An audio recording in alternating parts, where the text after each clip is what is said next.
अस्सलामुअलैकुम दोस्तों, कैसे हो। उम्मीद है अल्लाह पाक के फजल से आप ठीक ठाक होंगे। मैं भी ठीक ठाक हूँ। ਅੱਜ मैं ਤੁਹਾਡੇ ਵਾਸਤੇ बहुत ही प्यारी रेसिपी, बहुत ही मीठी और बहुत ही हेल्दी रेसिपी लेके हाजिर खिदमत हो गया वहाँ। चलते हैं, शुरू करते हैं। बिस्मिल्लाहिर्रहमानिर्रहीम। ये मैंगो आइसक्रीम आज हम बनाएंगे। ਇਹ ਦੋ ਅੰਬ ਲੈ ਨੇ, ਇਹਨਾਂ ਨੂੰ ਪਹਿਲੇ ਇਸ ਤਰੀਕੇਕਾਰ ਨਾਲ ਆਪਾਂ ਛਿੱਲ ਲੈਣਾ ਹੈ। ਬਿਲਕੁਲ ਇਸ ਤਰ੍ਹਾਂ ਤੁਸੀਂ ਵੀ ਛਿੱਲ ਲੈਣਾ ਦੋ ਅੰਬਾਂ ਨੂੰ। ਪਹਿਲੇ ਧੋਣੇ ਨੇ ਅੰਬ, ਧੋ ਕੇ ਤੇ ਛਿੱਲ ਲੈਣੇ ਨੇ। ਜੇ ਅਗਰ ਈਜ਼ੀਲੀ ਨਾ ਛਿੱਲੇ ਜਾਵਣ, ਉਹਨਾਂ ਨੂੰ ਫਰਿੱਜ ਦੇ ਵਿੱਚ ਰੱਖ ਦੇਣੇ 10 ਤੋਂ 15 ਮਿੰਟ ਵਾਸਤੇ। ਬਹੁਤ ਈਜ਼ੀ ਤਰੀਕੇ ਨਾਲ ਫਿਰ ਛਿੱਲੇ ਜਾਣਗੇ। ਅੰਬ ਛਿੱਲ ਕੇ ਇੱਕ ਕੱਪ ਛੋਟੀ ਜਿਹੀ ਟਰੇ ਲੈ ਲਵਾਂਗੇ। ਅੰਬਾਂ ਦੇ ਪੀਸ ਇਸ ਤਰੀਕੇ ਨਾਲ ਆਪਾਂ ਕਰ ਲੈਣੇ ਨੇ, ਇੰਜ। ਠੀਕ ਹੈ, ਇਸ ਤਰ੍ਹਾਂ ਇੰਜ ਕਰਕੇ ਇੰਜ ਆਪਾਂ ਉਹ ਤੋਂ ਲਾ ਲੈਣੇ ਨੇ।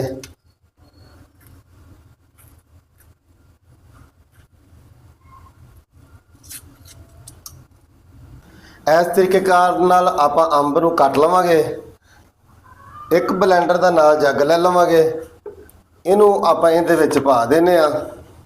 ਇਹ ਜ਼ਹਿਨ ਦੇ ਵਿੱਚ ਰੱਖਣਾ ਕਿ ਇਹਦੇ ਵਿੱਚ ਨਾ ਆਪਾਂ ਦੁੱਧ ਪਾਉਣਾ, ਨਾ ਪਾਣੀ ਪਾਉਣਾ, ਨਾ ਕੁਝ ਵੀ ਪਾਉਣਾ। ਆਪਾਂ ਇਸੇ ਤਰ੍ਹਾਂ ਇਹਨੂੰ ਬਲੈਂਡ ਕਰਨਾ ਹੈ।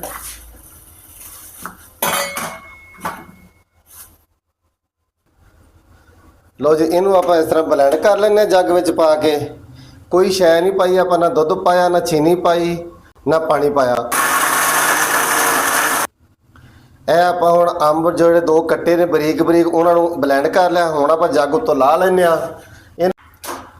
1 ਕਿਲੋ ਆਪਾਂ ਦੁੱਧ ਲਿਆ ਹੈ। ਉਹਦੇ ਵਿੱਚੋਂ 1 ਕੱਪ ਦੁੱਧ ਸਾਈਡ ਤੇ ਕੱਢ ਕੇ ਉਹਦੇ ਵਿੱਚ 4 ਟੇਬਲ ਸਪੂਨ, 4 ਚਮਚ ਆਪਾਂ ਇਹ ਪਾਉਣੇ ਨੇ ਕਸਟਰਡ ਦੇ।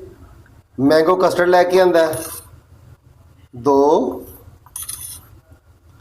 3 ਇਹ 4। ਥੋੜਾ ਜਿਹਾ ਘੱਟ ਸੀ ਉਹਨਾਂ ਕੋ, ਇਹ ਹੈਗਾ, ਇਹ ਵੀ ਪਾ ਦਿੰਦੇ ਆ ਸਾਰਾ ਹੀ ਇਹਦੇ ਵਿੱਚ। ਇਸੇ ਤਰ੍ਹਾਂ ਹੀ ਆਪਾਂ ਇਹਨੂੰ ਥੋੜਾ ਜਿਹਾ ਹਿਲਾ ਲੈਂਦੇ ਆ। ਮਿਕਸ ਕਰਕੇ ਇਹਨੂੰ ਦੇਵਾਂਗੇ ਰੱਖ। ਬਾਕੀ ਦਾ ਦੁੱਧ ਪਤੀਲੇ ਦੇ ਵਿੱਚ ਪਾ ਕੇ ਚੁੱਲ੍ਹੇ 'ਤੇ ਰੱਖੇ ਤਾਂ ਇਹਨੂੰ ਉਬਾਲਾ ਆ ਜਾਂਦਾ। ਉਨੀ ਦੇਰ ਤੱਕ ਆਪਾਂ ਦੂਸਰਾ ਕੰਮ ਕਰ ਲੈਂਦੇ ਆ। ਜਿੰਨੀ ਦੇਰ ਤੱਕ ਦੁੱਧ ਨੂੰ ਉਬਾਲਾ ਆਉਂਦਾ ਉਨੀ ਦੇਰ ਤੱਕ ਆਪਾਂ ਇੱਕ ਬਾਉਲ ਲੈ ਲੈਂਦੇ ਆ। ਉਹਦੇ ਵਿੱਚ ਕਰੀਮ ਪਾ ਲੈਂਦੇ ਆ।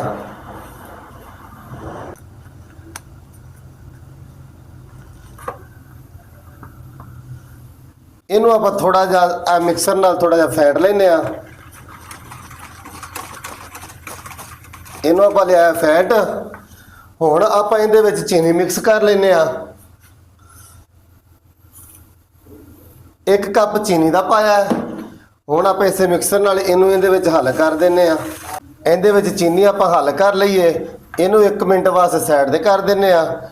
ਦੁੱਧ ਨੂੰ ਉਬਾਲਾ ਆ ਰਿਹਾ। ਜਿਹੜਾ ਕਸਟਰਡ ਆਪਾਂ ਠੰਡੇ ਦੁੱਧ ਵਿੱਚ ਮਿਕਸ ਕੀਤਾ ਸੀ ਉਹ ਇਹਦੇ ਵਿੱਚ ਪਾ ਦਿਆਂਗੇ। ਚੰਗੀ ਤਰ੍ਹਾਂ ਚਮਚ ਨੂੰ ਹਿਲਾ ਦਿਆਂਗੇ। 2 ਤੋਂ 3 ਮਿੰਟ ਇਹਨੂੰ ਪਕਾ ਲੈਂਦੇ ਆ। ਫਿਰ ਇਹਨੂੰ ਥੱਲੇ ਲਾ ਲੈਂਦੇ ਆ। 2 ਤੋਂ 3 ਮਿੰਟ ਇਹਨੂੰ ਪਕਾ ਲਿਆ। ਹੁਣ ਇਹਨੂੰ ਥੱਲੇ ਲਾ ਲੈਂਦੇ ਆ। ਹੁਣ ਆਪਾਂ ਇਹਨੂੰ ਦੂਸਰੇ ਬਰਤਨ 'ਚ ਟ੍ਰਾਂਸਫਰ ਕਰਨੇ ਆ।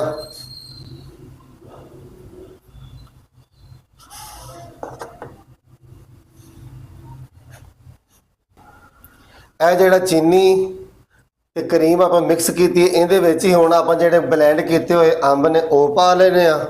ਇਹਨੂੰ ਇੰਜ ਕਰਕੇ ਮਿਕਸ ਕਰ ਲਾਂਗੇ।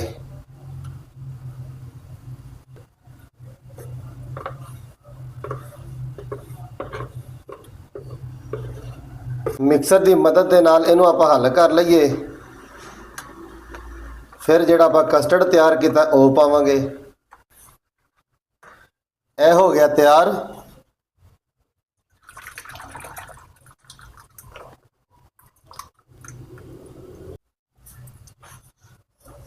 ਹੁਣ ਇਹ ਜਿਹੜਾ ਆਪਾਂ ਕਰੀਮ ਵਾਲਾ ਤਿਆਰ ਕੀਤਾ, ਕਰੀਮ ਚੀਨੀ ਤੇ ਮੈਂਗੋ ਮਿਲਾਇਆ ਹੈ, ਇਹਨੂੰ ਵੀ ਆਪਾਂ ਇਹਦੇ ਵਿੱਚ ਹੀ ਪਾ ਦਿੰਦੇ ਆ।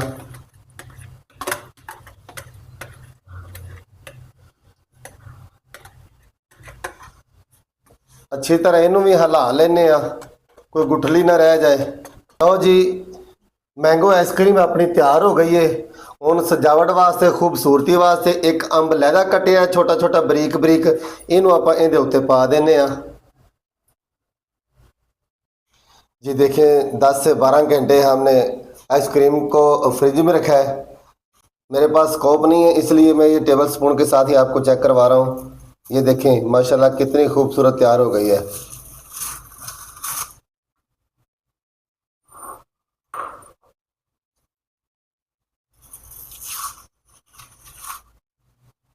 आप देख सकते हैं बिल्कुल मज़े की तैयार हो गई है।